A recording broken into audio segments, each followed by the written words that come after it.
Good evening, everybody. Welcome to the latest edition of You Get What You Get.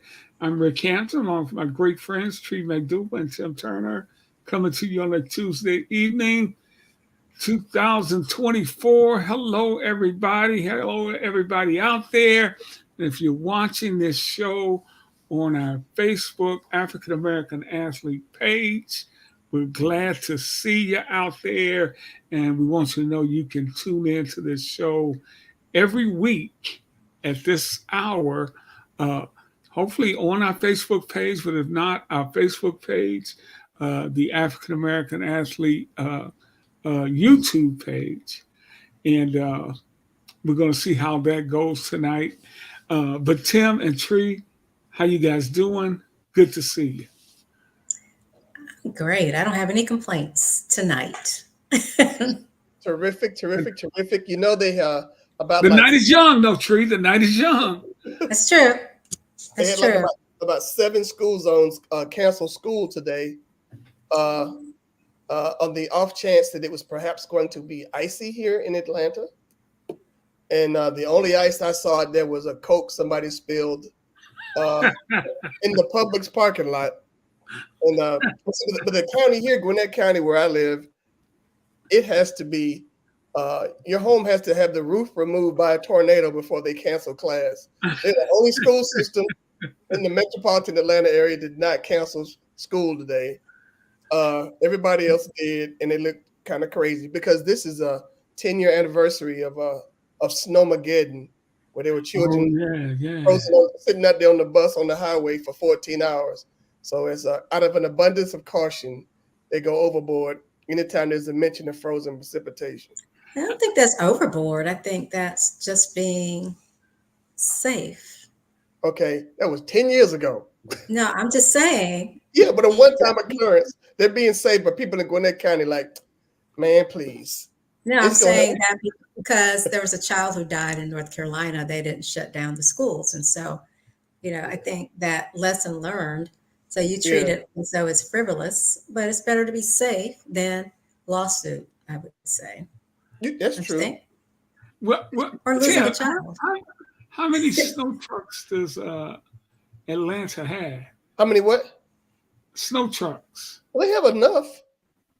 I mean, it's not like they got a pickup. It's not with a pickup truck with a shovel attached to the front. There is removal equipment here. There are these barns of salt all over the place. They overdo it. This time we didn't do anything. And last year they had the outside chance of snow, and they slowed down traffic all over town, brining the highway in the anticipation of those 3 flakes that fell. So, we're prepared. I know Hartsfield-Jackson, Atlanta International Airport, the world's busiest and most efficient airport. They have 2 snow de-icing complexes there functioning to make sure that there are no flights canceled because of bad weather here in Atlanta. And to our viewers out there, and Tree and I know this, you don't know what you're missing not being a friend of Tim Turner. What a delightful human being he is. He is delightful. The world's most efficient and what airport? The world's busiest and most efficient airport. So. Right. Okay. Thank you for that, Tim. Yes, you would not be able to tell that I work at Hartsfield-Jackson in public relations. If we never shut down, not even during the pandemic, we're good to go. So there's that. Yeah. Absolutely. Tree, I don't know if you can top that, but I can't. Yeah. I got nothing. We'll just keep moving because really we got a lot to talk about. We're going to be joining the second half of the show by our great friend Ray Scott, the former Detroit Pistons head coach, first black man to win the NBA Coach of the Year, played 10 years in the NBA and in the ABA. As I always call Ray, he was a walking double-double, 16 points, 10 rebounds a game for his career. Yeah, Ray could probably make about $25 million a year with those numbers today, couldn't he, Tim? Oh, absolutely, he could. Absolutely. You know, he'd be like Russ Westbrook, I think, right now. Yeah, As a comparable player. So yeah. absolutely. Uh, but a lot's going on. Let's get to the games first, and then we got a ton of coaching news that's going on, and it seems like something is happening uh, every day in terms of coaching. But I think the biggest surprise, there were so many surprises uh, in terms of excellence. I would have to give it to Green Bay just running over the Dallas Cowboys and maybe putting Mike McCarthy's job in jeopardy, beating them 48-32 down in Dallas. And 48-32, the game wasn't nearly that close. Dallas got some points late in the game when Green Bay started playing soft. But everybody is asking if heads will roll. And I know you guys, if you watch a Cowboys game, how many shots at Jerry Jones do you get per game? A lot. You saw the one where he threw down a piece of paper. That was That was my favorite one. And then, there's a meme out there right now that incorrectly had him placed in history. It said Jerry Jones hadn't been this mad since Ruby Bridges tried to integrate school, but he was in the picture for when they tried to integrate North Little Rock High School when he was a sophomore. So it should be he ain't been this mad since then. wow. Integrate North Little Rock High School, 1957. But he was a sophomore. He said he was a 14-year-old sophomore and was just a bystander. He just happened to be in the photo. So let's give him that. I just came up to see what was going on. What's going on? What's up? What's happening? Yeah. What y'all doing out here? Hey, as long as he's standing for the national anthem when that comes around, because we know how patriotic he is, and we also know how he feels about the national anthem. So. Well, they tell you what, they won't have to hear that anymore the rest of the season. There will be no controversy about the anthem in Dallas. Well, you saw this another meme today where they had a picture side by side of the Dallas Cowboys star, like since 1996. It had 0 rings, and next to it had J-Lo with 6 rings. So I thought that was you see brutal. what I mean, folks? How much fun it is being Tim Turner's friend. I was like, yeah. And I think I saw one. I was under the Nacho Year. Is that what the Nacho Year one? Yeah. The Doritos Nacho Year is a picture of Dak Prescott on the front, said Nacho Year. But I was a little bit under the weather for a couple of days, so I'm just kind of sitting around watching TV. I'm watching Get Up, which I typically don't watch the morning shows, but they devoted the last 2 days, at least Monday's show was practically, the entire show was about the Dallas Cowboys. I mean, the entire show was devoted to the Dallas Cowboys. Half of it today was maybe the Cowboys, and the other half was the Eagles. But tell me, guys, what is the fascination about the Dallas Cowboys? And I always hear this thing, they're America's team. Why? Cheerleaders? Because ESPN puts them on every day? Cheerleaders? You gave a perfect example. That's one. Cheerleaders? Nobody else's cheerleader staff has had their own after school special or whatever those things were on ABC. I don't think it's after school special. I don't think they're trying to get close to be cheerleaders, but they had the same outfits for state dinner. I don't know. Yeah, come on, Dolly Parton wore it at Thanksgiving. Come on now. She was rocking it too. I mean, yes, she was. That is a good question. I don't know why the fascination with it, but I think it's good marketing is what I think it is. I mean, Dallas is a big city. It's a big market. They got a lot. Well, clearly they got a lot of fans because they got a lot of people who hate them. Well, you know what, Ricky, and I'm going to, just be that guy. Just to get off my lawn. Be the guy. Be the guy. Be that guy, Tim. Geographically, the Cowboys should be like playing Arizona and LA and stuff like that, correct? Right. Where are they playing? You got three of the four teams in in the East, NFC East Conference, or division rather. New York, Philly, and DC. And the fourth team is Dallas. Right. Okay. There you go. Media Center. It's anything New York touches, they make a big deal out of it. Anything like that. Right. And it is the New York centric vibe. Philly, same way. Oh my gosh. This morning I went to bed listening to WIP out of Philly. Woke up this morning and listened to WIP out of Philly. Jalen Hurts is awful. Granted, the kid played with a dislocated middle finger. Coach Sirianni, who took him to the Super Bowl 2 years ago, can't coach now. He should be fired. What's the deal with drafting all these Georgia players? They can't play. Okay. This team has been in the playoffs for like, I don't know how many years in a row. Can I go to 1 year in a row down here in Atlanta? Can I do one?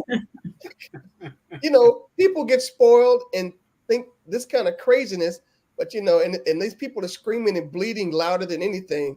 Anything New York, anything Dallas, anything Philly, anything Washington, anything Chicago in the NFL, anything New England is a bigger deal. Or I forget Miami because that's where all the old New Yorkers go move. Anything of those cities, it's a bigger deal than the rest of the league. No matter what goes on, it's just a bigger deal. Nobody's talking about the Falcons coaching search. They're talking about New England. They're talking about what's going on in these other places because those are the media centers. Like Mike Tirico last night, the other night, I thought he was going to cry, talking about the Lions and their victory because he went. I think he went to. He lives in Ann Arbor. He lives in Ann Arbor. Yeah. So, and I think he went to Syracuse, lives in Ann Arbor, and went to Michigan. I don't know, one of those things like that. Probably the best day of his life. Syracuse and lives. Oh yeah, probably the best day of his life too. Granted, he wasn't weeping, but he was, doggone near close, talking about what it meant to the people there in Detroit, and kept making all these illustrations about, if you're alive right now, if you're a certain age, you never saw the Lions win a playoff game, and so that's. Maybe that stops next week because who do they have next week? I'm trying to think. Like Tampa Sunday, yeah. Maybe it's Tampa's thing, and it's like people here are violently ill just seeing what Tampa did to Philadelphia because the Falcons lost to Minnesota, they lost to Arizona, they lost to Washington. They lost to some pretty awful teams during the year. They lost to Carolina. 4 of their losses came to teams. They couldn't even smell 500. They can't spell 500. All they do is hit the win. Falcons beat the Bucks, right? They beat the Bucks once, and then they lost to the Bucks at home at the last 30 seconds of the game when they played soft defense. Had they beaten the Bucks, they'd have been the division champs, and they would have smoked Philly because they're this awful right now. Yeah. But don't you think if Atlanta ever wins, people would lose their minds? And the thing about Atlanta, though, people keep coming and going, and they don't have any loyalty to that city's team because if you're from Detroit and you moved there, you're probably still following Detroit, right? So there's not going to be this sense of, or people are going to be weeping unless you're actually from Atlanta, I think. And I'm from there, and can't say I'm going to be weeping, but Well, Tree, you're right. I'll be excited. It's a transient city. It's if people come in, it's like it's like Tampa. I know once when I was when I used to cover when I was in Orlando and went to do a Tampa Bay Chicago Bears game down there in Tampa. I would venture to say 80% of the fans there for that football game were Bears fans. Because all the people that moved from Chicago down to Florida. There was no home field advantage. Just like Atlanta's lost 2 hockey teams because there's no fan base here. When they play Pittsburgh, it is 99% Penguins fans. They play the Rangers, 99% New York fans, or Boston, anything like that. You see more other teams' jerseys than you see your own here. And only place where that doesn't happen is with the Braves. It happens with the Hawks. It happens with the Falcons. But the Braves and the Atlanta United soccer team. But with the Braves, they're the only one that have a solid, super solid footing on their home games. It's a real home field advantage. And I think it's the same way with and one of the reasons they were the Atlanta Crackers for years, that Atlanta's been playing baseball for a long time before they got a major league team. Wasn't it the Atlanta Crackers or something? Yeah, it's the Atlanta Crackers, and then they had the Negro League team, which is the Atlanta Black Crackers. Yeah, It's like they were. I didn't know. I didn't know that. That's what that. they were. The Atlanta Black Crackers. Oh yeah. They have the Atlanta Black Crackers. Yeah. Yeah, and which was otherwise called Toast. No, I don't. That wasn't it. Hey, let's get to the game. We saw Dallas just they got run over, man. I know. Did anybody see this coming? No, I didn't, because I thought Jordan Love was probably not ready. But my goodness, he was ready. He was more ready than Dak was, because Dak was awful. Yeah, he was off. I mean, he gave them 14 points with, 2 pick sixes that the guy didn't have to make a play on, just catch it and run the other way. Right. And the thing about it is, people want to try to cast throw shade at Dan Quinn. Dan Quinn did not, of those points scored, 14 of those did not belong to the defense. Okay. Right. So let's not get up here and blow him out the water here, because he's still a viable coaching candidate, and you think he's probably going to be atop the list in Seattle now that Pete Carroll has moved to the front office. And I think here it is right here. There we go. No, he makes a good play here. Yeah, they. I want to see this interception here. Just little things that 3rd and 8, he catches that, they probably go and score. Right. They're gonna get a first down. Just the little stuff, man. And see, Love is playing like the former quarterback. I don't like what even call his name, but I think that guy's that throw off the back foot is really impressive. Yes, it is. I mean, he made some of those early in the year, and they were getting picked off, but I mean, he's really settled in there and has played just tremendous. He's been as good as anybody the last month. That's a great play. Yeah. By Alexander. That was a good play. And this video is courtesy of Fox, right? Yes, this is Fox. Yeah, thank you, Tree, for letting us know that. Yeah, great play. Now, he didn't score that. They called him down, but this is when things begin to turn, and they pick up momentum, and they got run over. Or as you would say in your neighborhood, Tim, ran over. Ran over. It got ran over. Ran over. I'm gonna get out of these highlights. I want to see this. The second pick he throws is just. Yeah. I still don't know what is Dak looking for here. It's as if he's had his mind made up, and it was no thought whatever. So just running the play, you think, and just like not looking. I don't know. Like this is it right here. No.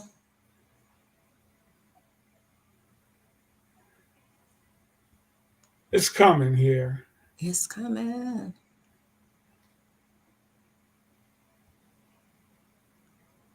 Well, did he throw a second interception? No, I know he did. Yeah, I know he did. It didn't happen. It never happened. It never happened. They actually won. We were bamboozled. We were. And see in the highlights that he had, that he took the turnovers out. Dak had that done. I think this is it.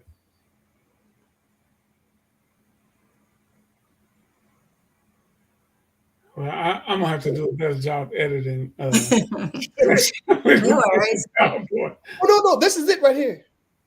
It's coming. It's coming. Boom, there we go. There it is. Pick six. Yeah. There it is. Oh man, that's deadly. I mean, he just jumps around, but it was two other guys around the ball besides him. It was three Packers and one Cowboy. Hmm. Is that when they were running into each other? Was this a game? They were, I think it was where the two guys got it and tagged each other. They were not prepared.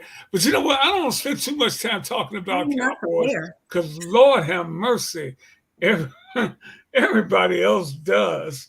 And you know, we had our friend Kim Davis on last week talking about the Texans, and she thought they could go in here and hold their own in the first round. And doggone it, if they did not pull an upset themselves.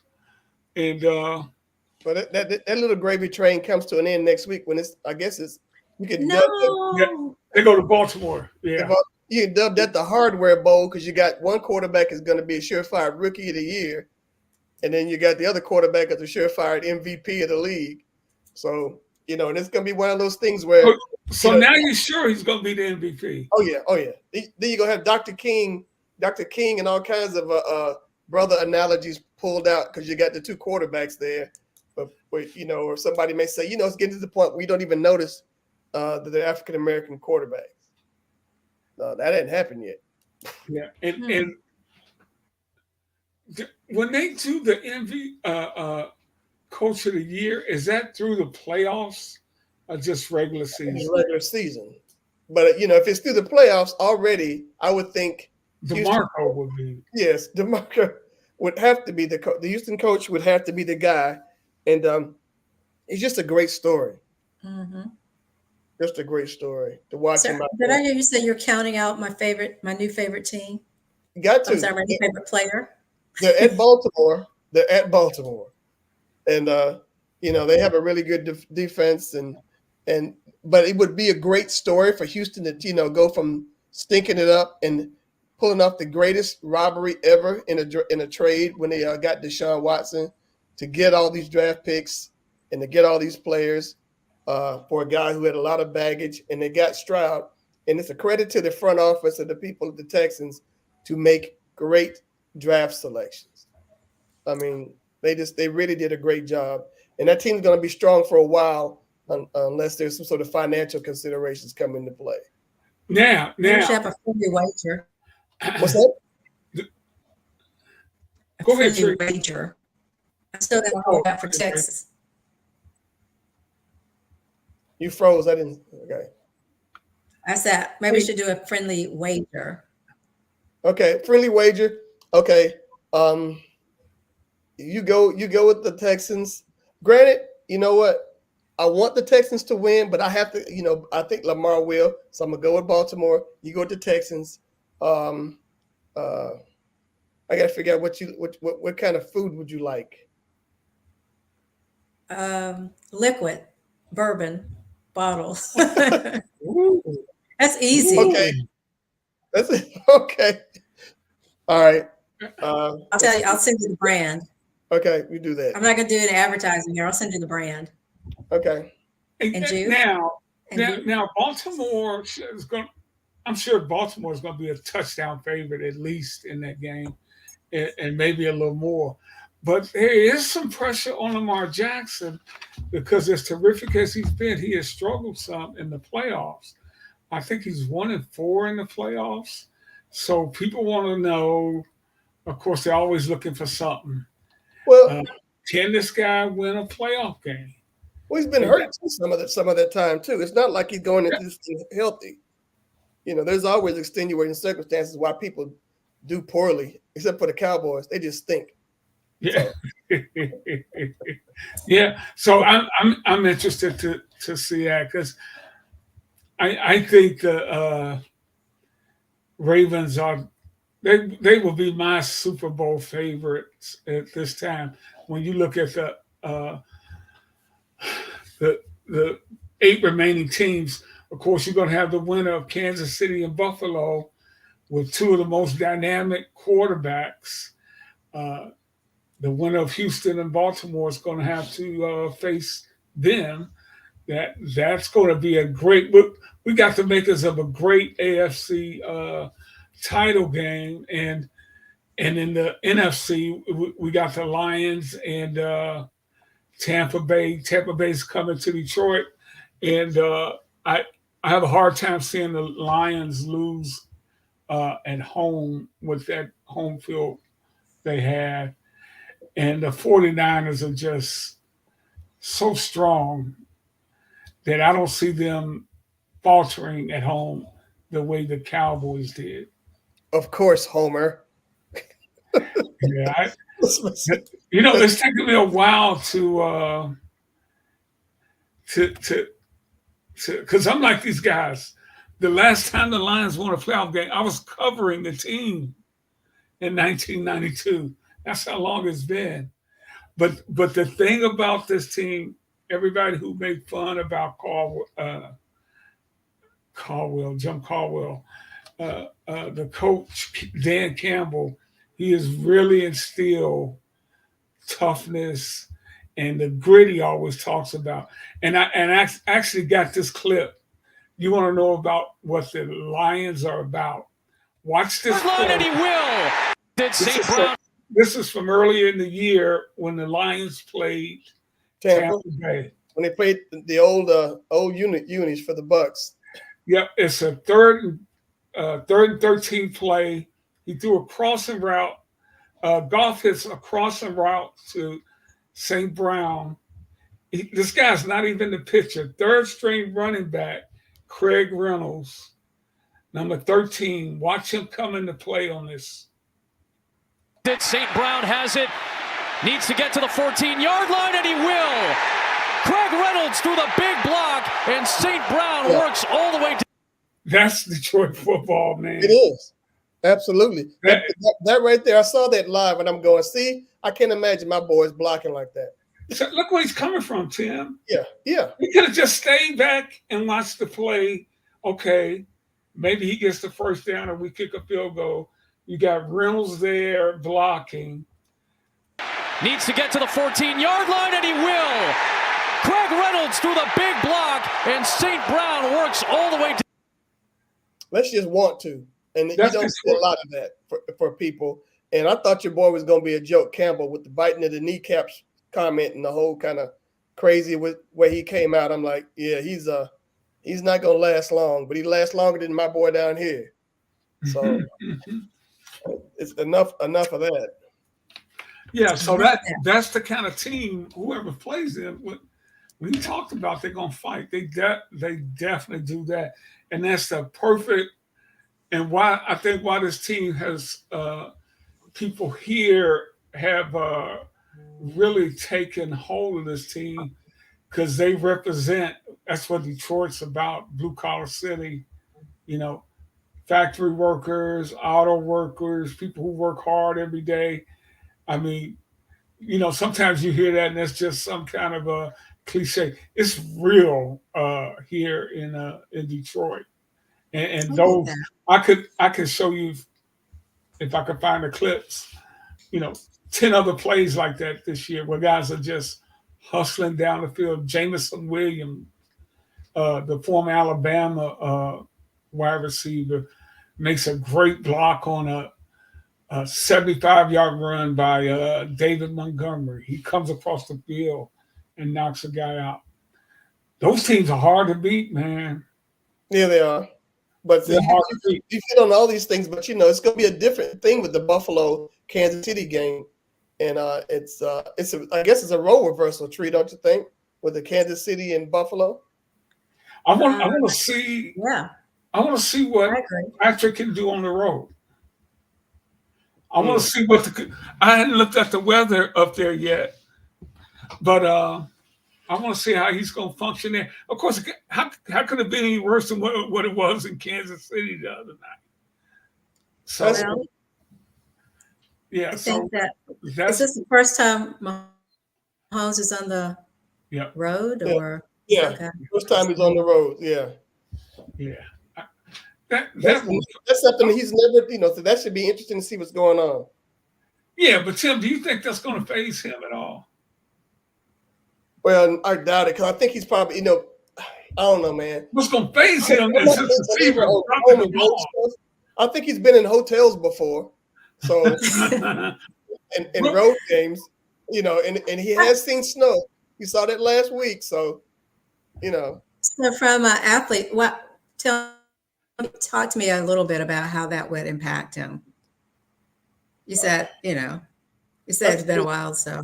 Yeah, but the thing is, you get into a routine at home and that kind of thing. I think that's what the deal is. Granted, I think with most NFL teams and a lot of teams, what they do is the night before a home game, they put people up in a hotel, and for the sake of just having them there. But you have your crowd. There's an energy that comes from your people. It depends on if you're perpetually hated. I don't think it matters if you go on the road. I think anytime Dallas goes on the road, they know that people hate them, and they have fans as well. So it kind of it's a wash. But if the Chiefs travel well, the Chiefs fans do. I don't know if they want to be stuck up there in the weather next week because as brutally cold as it was this weekend, it's going to be the same next weekend without the snow, I believe. And one thing with Buffalo fans, they aren't going to sell those tickets. No. They won't sell those playoff tickets. You might get a few during the regular season, maybe a few, but you will not get a playoff ticket out of Buffalo. So that's a great game. Two great quarterbacks, man. Josh Allen and Patrick Mahomes. I'm sure CBS will be excited about that. Almost exciting as it was watching Kansas City and Miami on Peacock the other night. Oh, please. Oh, man. Granted, if you have the wherewithal to do stuff to stream, that's wonderful. In the NFL, doing that, and it's really tacky for NBC to tout the numbers and how great it was and what it's history making. It's history making. Yeah, history making. But it's like the idea. There are parts of Atlanta I know that people cannot stream. Okay, right. And there were Chief fans who did not get a chance to see their teams, who may have watched them all year long on some venue, but come playoff time, the NFL said we're going to make you, stream or pay for it, which is wrong. I think is wrong to shut out a fan base. It's getting to be more and more where it's catering to people who have the means to do stuff. Streaming. Now, I will say this. I believe in Kansas City and Miami, you could have watched the game on the local network in those cities. Right, but if you in Bayou La Battery, Alabama, with Bubba Gump, you're out of luck unless you know a sports bar or something that has it there. I'll go to a friend's house, you might have it. But I think it's all about like we used to do for fights, right? Somebody would buy the fight and then you go watch the fight. Right. But I think that, it's probably the direction sports is going to go. I mean, it's about money. Oh, sure. Yeah. They don't care about the fans. They care about making money. And so for those people who so you might want to get some stock, Tim, in Peacock or something. Nope. That's NBC. That's the way I think it's going to go. When I have streaming services, see more. Peacock, but it wasn't because of sports. It was because of the other content that it had. But I just don't. Granted, I have Prime too, and Thursday nights was Amazon Prime. You don't get to see those games. So just those kind of different deals that they're making, and I understand now that ESPN and the NFL are in some sort of talks for a partnership. Sorry, NFL and who? ESPN. Ah. I used to look at that ESPN for journalism, but you don't see a J anywhere in that ESPN. It is Entertainment Sports Programming Network. Okay. For a fee. For a fee, exactly. For a fee. I just put an F in there. Yes, for a fee. But man, the NFL is very protective of their product. Here in Detroit last weekend for that that first home playoff game in 32 years. Of course, everybody's going crazy. One of the locally owned movie chains here wanted to show the game on the big screen at the movie theaters. They said, nope, can't do it. Another restaurant where you could bring in your Matthew Stafford jersey and swap it out for Matthew Stafford number 9 and swap it out for Jameson Williams number 9 jersey. NFL said, nope, you can't do it. And but can you show it at a sports bar?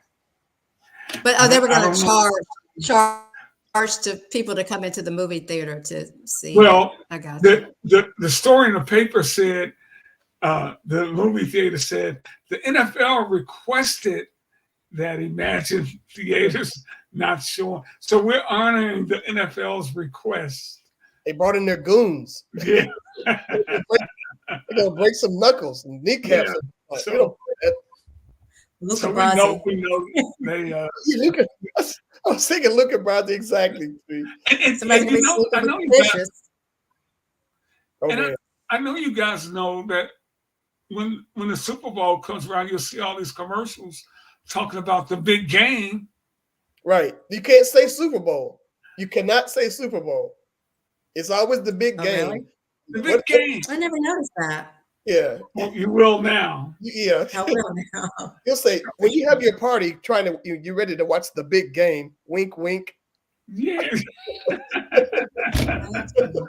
Yeah, it is absolutely crazy. Hey, we have some the coaching carousel is just flying around.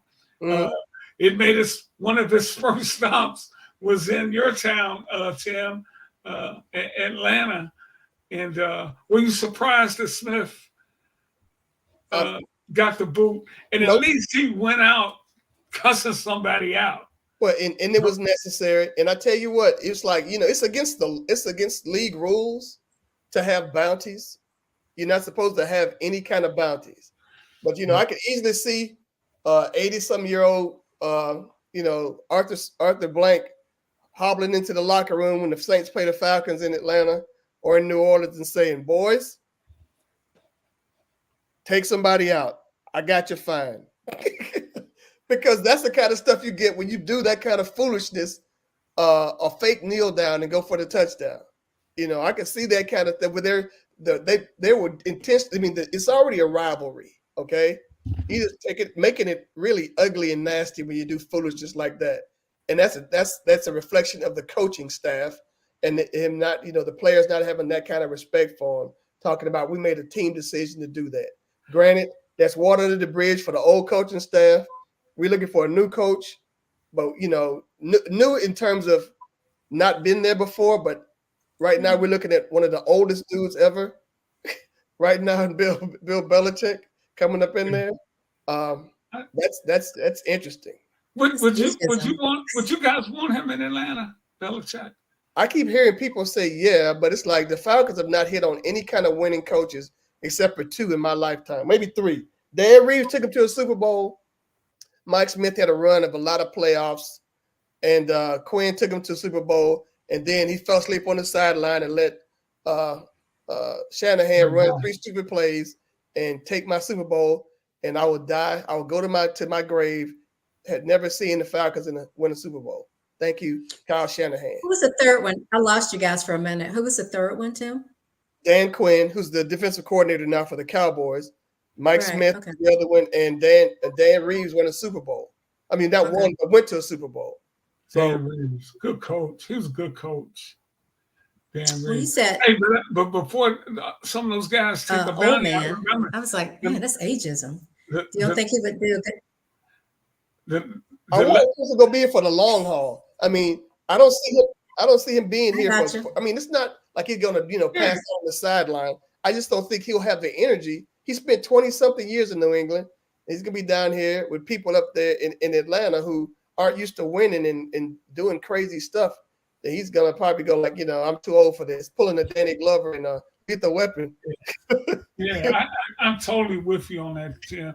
And also remember the last old rich white man who said he's going to pay for somebody's attorney for beating somebody up. Never paid the attorney, so we know who that dude is. I don't know who that dude is. Can you not speak his name, or the goons No, are coming? I ain't speaking. I'm damn sure Okay. I'm speaking his name. Look, mum's the word then. Yeah. Hey, but the Patriots made a quick hire to replace. This is my song right here. Gerard Mayo, longtime player with the organization, a player and coach there.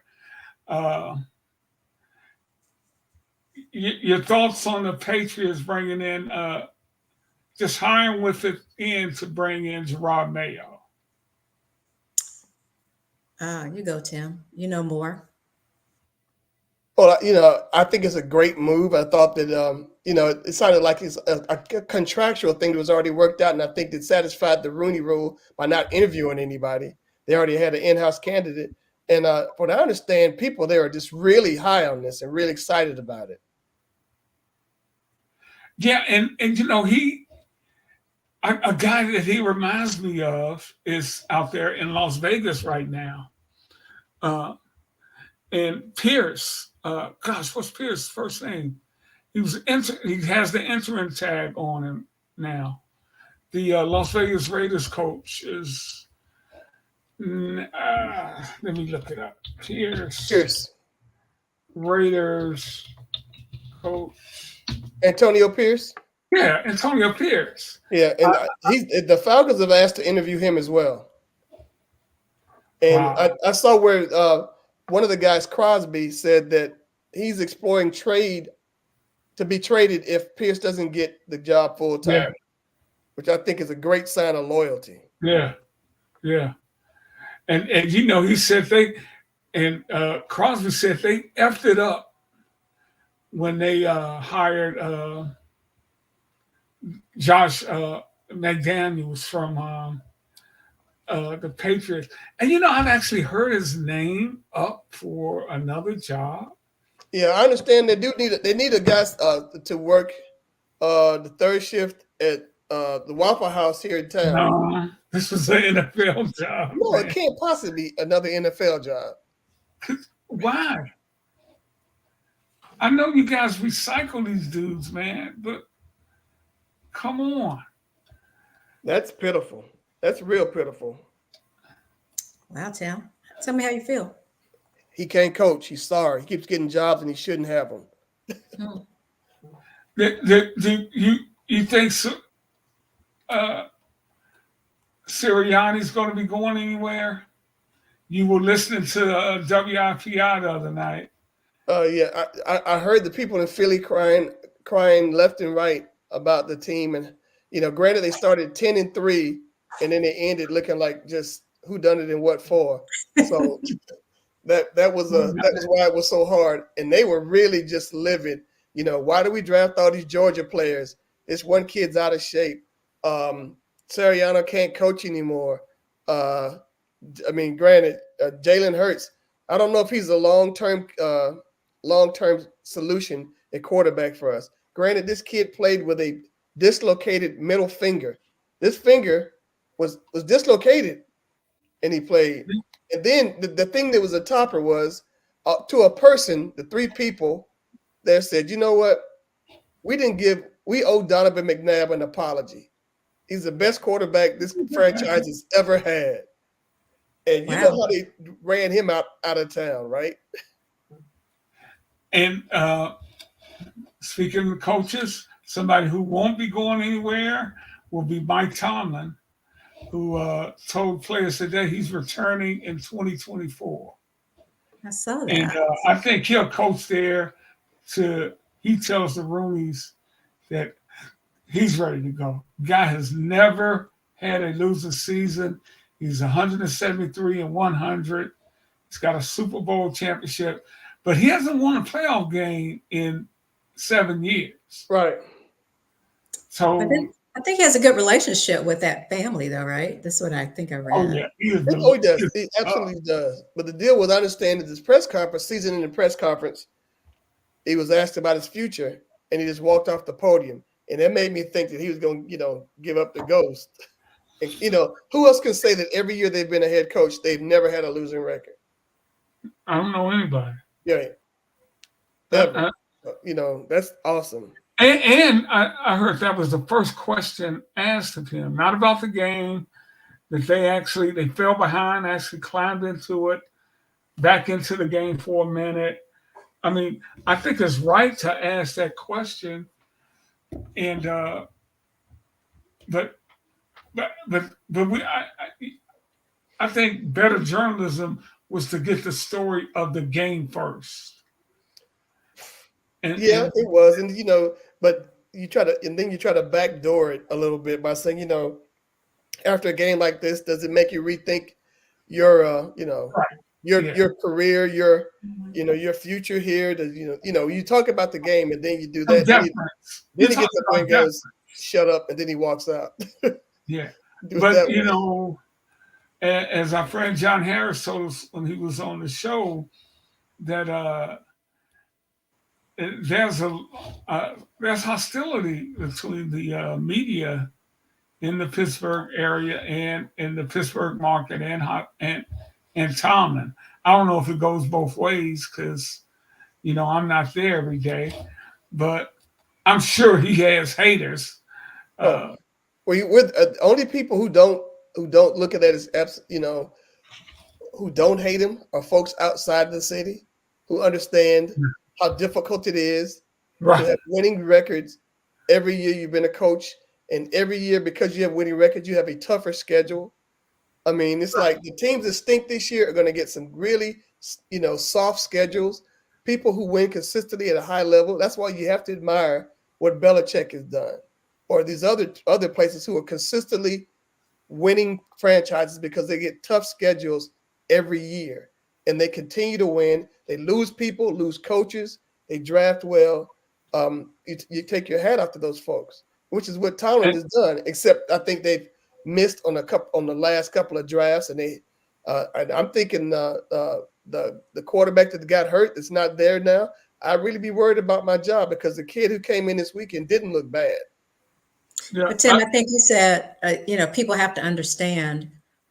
Clearly, they don't understand all of that. You just True. They should perhaps, but they don't have to. Well, I think a lot of people understand these NFL schedules just aren't haphazardly put together.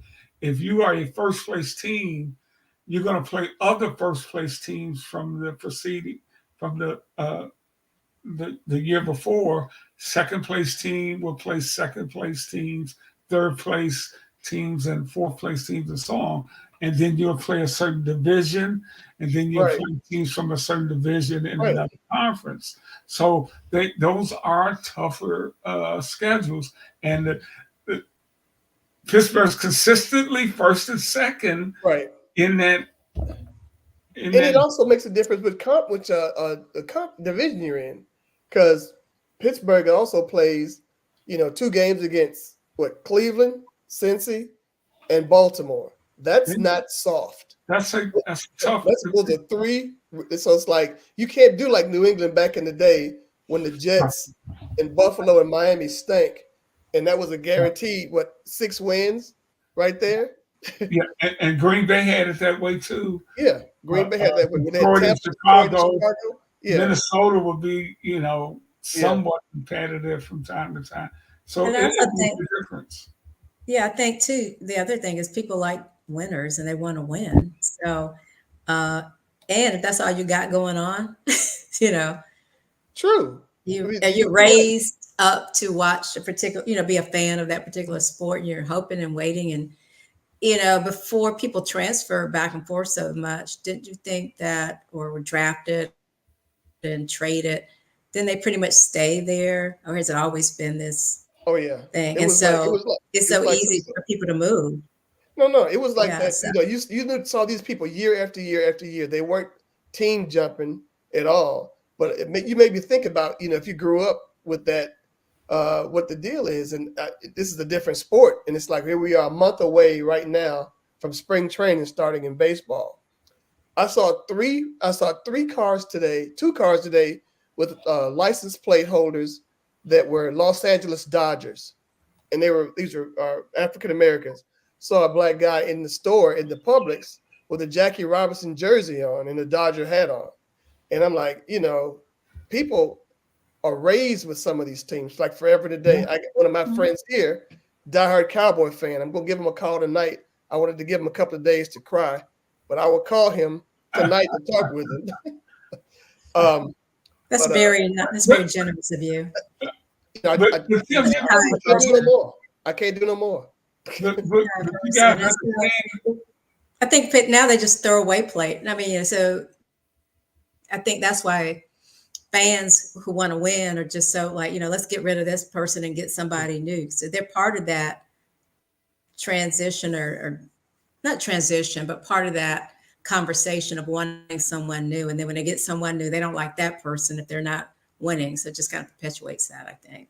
Well, Jerry Seinfeld had a bit a couple of years ago because players move around so much that you're essentially just rooting for laundry, just the uniform. It's not the person that's in it so much. You just root for that uniform anytime it is. So you know what, my son Ricky Jr. When he was a kid, he was an Andre Dawson fan, Chicago Cubs. When the Hawk left Chicago, he didn't understand. I mean, he's 6, 7 years old. He's like, what is this all about? He was done with it right then. Like, where's Andre going? That's going to be my team. Right. He was such a big fan of Andre Dawson. But you guys understand the love affair that the Dodgers enjoyed in the Black community for many, many years, right? Right. We all know that came from the fact that Jackie Robinson signed with the Brooklyn Dodgers, and Black folks just hopped on that wagon, and many of them, like the guy you saw today, that probably goes way back in his family. Yeah, he was an older gentleman, and I knew I had a neighbor in my hometown. She loved the Dodgers and the Cowboys, the two teams. They had nothing to do with Atlanta. I mean, she's 100 miles from Atlanta. Nope, Dodgers and Cowboys. Those were her teams. I got a nephew here who's a Laker fan. You got the Hawks here in town, diehard Laker fan. Yeah. Maybe he likes winners. That is so bad. Hey, we just got a couple of more minutes left. Speaking of the NBA, Draymond's back. Let's hope he can make it the rest of the regular season. The Warriors are struggling. At Dynasty, man, they had a great run, but the NBA, you get a little age on you, and teams will run right by you. And now the Golden State is currently 18-22. They're in the 12th spot. They're giving up 118 points a game. Chris Paul, who's about 50 himself, is out. With I think he has surgery on his hand or wrist. I don't know what Draymond's impact is going to be, but I think this is the end for that crew. But they played some great basketball doing that run they had. The ball movement Golden State had, and Draymond was a catalyst of that, guys.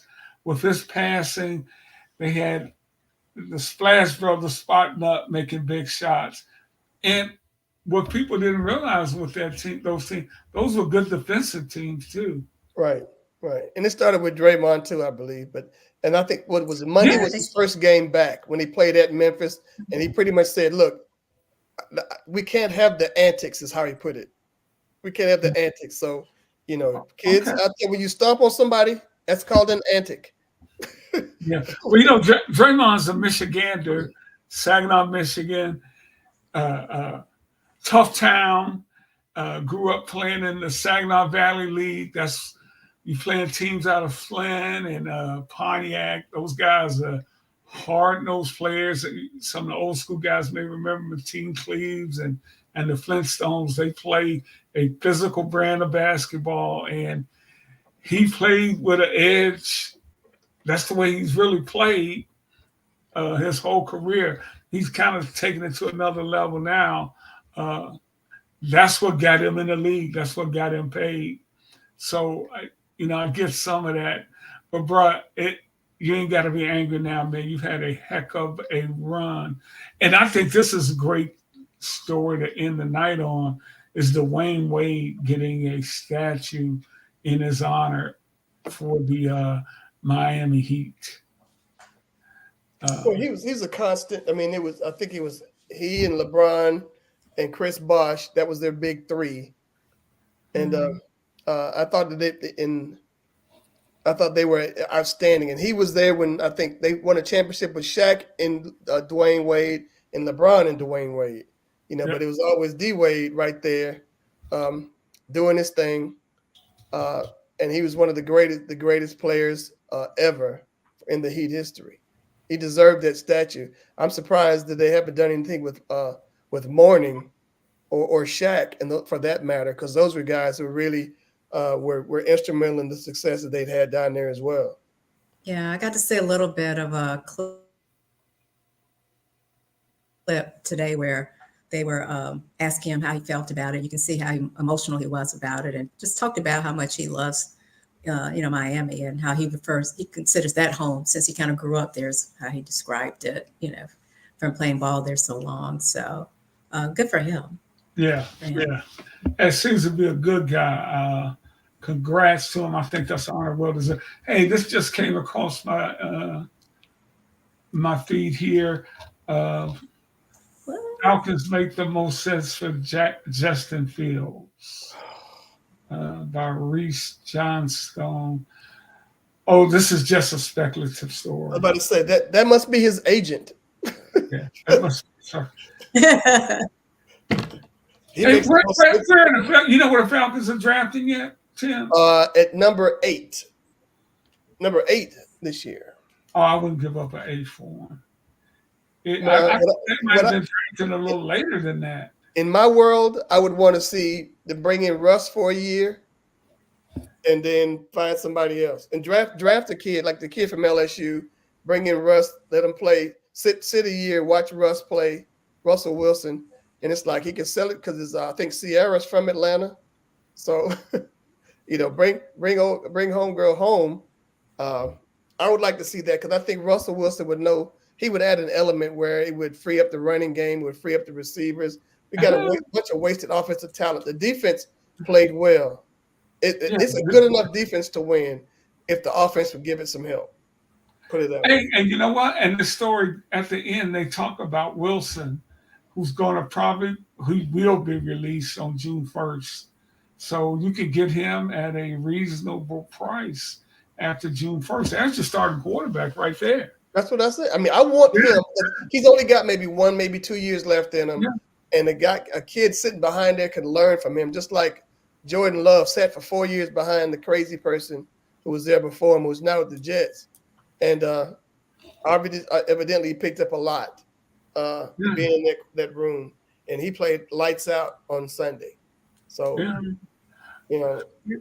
I'm a proponent for somebody sitting instead of being thrown to the wolves like Young was up there in Carolina, because I think that probably. You know what? So sorry. The Lions got bad for him. You do have to feel bad for him because he had no help, none. No help. I mean, except for getting paid, so I don't feel so bad. But he's still making money. Yeah, right. He had no protection. That was just killing me. Just killing me. Right. So. Right. But I like what you said, Tim. I'm excited here in Detroit with Hendon Hooker sitting behind Jared Goff. Right. People talk about he's 24 years old. So he'll start when he's 26 and 27. So he can still play 10 years. So what? Is he going? If you can play. Is an expiration date on him? What's Not yet. Hey, we're gonna get out of here. Maybe we will be able to get Coach Scott next week. I'm sure we'll be able to get him in the near future. There must have been some kind of mixed up, but we love Coach Ray and we wish him the best and look forward to seeing him. Hey, don't forget, if you happen to be watching this on our African American Athlete Facebook page, you can come to the African American Athlete YouTube page and get this feed every week at 9 o'clock Eastern Time, 9 o'clock p.m. Eastern Time. For my friend Tim Turner, my friend Tree McDougal, I'm Rick Hampton. Peace. All right. Be kind, everybody.